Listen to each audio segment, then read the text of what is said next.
Cette vidéo va particulièrement intéresser les demandeurs d'emploi. Venez vous asseoir, asseyons-nous et discutons en famille. Je vous raconte l'histoire. L'un de nos clients a posé un acte fort stupéfiant durant les délibérations de nos recrutements. Ah oui, nous étions sur un recrutement où nous étions en train de recruter une assistante de direction. À la fin du processus, donc, candidature par mail, présélection par entretien téléphonique, entretien physique, deuxième entretien physique, nous avons donc invité le client pour une séance de délibération. En clair, sur 100 candidats qui avaient envoyé le dossier, nous en avons retenu les 4 meilleurs.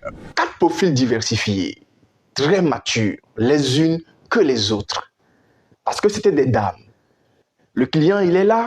La première candidate passe pour sa délibération. Nous l'écoutons. Elle est toute bonne. Elle nous charme. On identifie en elle les critères de développement et de performance. Elle pouvait aider notre corporation. On la laisse partir. La deuxième candidate rentre. Elle fait sa présentation. On est fasciné. On lui trouve également d'autres indices de qualité. La troisième, puis la quatrième. À la fin des auditions, mon client, il est tout perdu. Notez bien que nous ne recherchons qu'une seule assistante de direction. Mais le client, tellement fasciné par l'excellent travail d'abord que nous avons fait de sélection et surtout la qualité de la prestation des assistants de direction, il était tout simplement sans voix. Il était subjugué, tétanisé, il ne pouvait plus délibérer. Il était perdu entre 4 dames, 4 belles jeunes dames. Togolaises, tchadiennes, 2 Togolaises, une tchadienne je crois, une camerounaise. Et là, c'était chaud. Finalement, nous décidons de passer à autre chose, le temps de pouvoir booster un peu les réflexions. On délibère pour d'autres postes parce qu'on n'avait pas que les assistantes à recruter, nous avions aussi les caissières à recruter. Donc à la fin du recrutement des caissières ou de la délibération, nous revenons finalement sur les assistantes et là, il dit « je choisis l'une d'elles ». Naturellement, c'était un choix de qualité. Parce que celle-ci avait travaillé auprès d'un projet du gouvernement. Donc, elle avait les qualités d'une assistante parfaite administrative. Et comme notre entreprise privée était en plein essor, en plein développement, elle avait les aptitudes, les qualités techniques, tant en comptabilité, en administration, en secrétariat et en communication requise. En plus, la cerise sur le gâteau, très belle présentation féminine. Elle était mignonne, très belle femme. Le rêve de tout chef d'entreprise comme assistante. La chose la plus surprenante va arriver et très bientôt. Nous avons fini la délibération puisque nous avons choisi une candidate. Les 3 autres CV doivent maintenant nous être rendus. Alors le client il dit, Monsieur Hospice, je n'ai pas dit mon dernier mot. Vous allez me donner 24 heures et je vous dirai ce que je pense des 3 autres candidates. J'ai dit, mais attends, je ne comprends pas.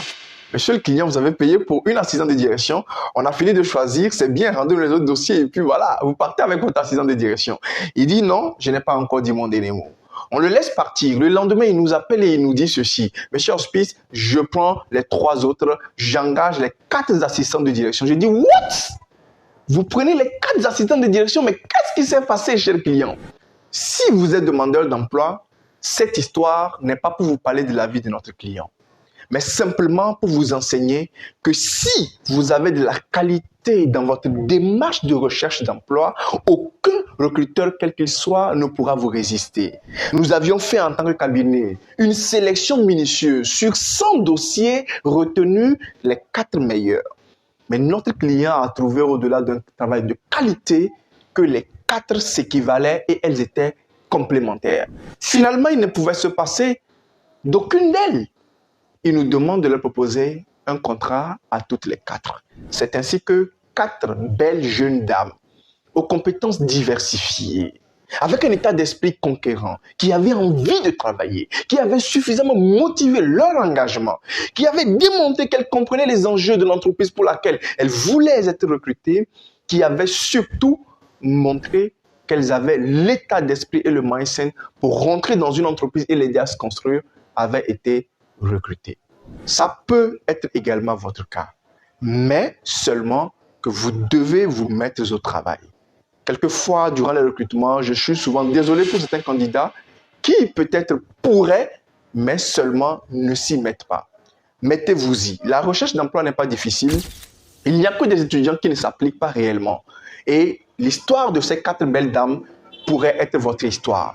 Mais pour cela, il faudra avoir de la présence d'esprit, de la qualité dans sa présentation, une bonne présentation physique, des qualités techniques et des compétences également. Et si vous jouissez de tout ça et d'une bonne résonance, d'un bon mindset, vous pourrez trouver votre compte. Petit teasing, portez-vous bien, à bientôt.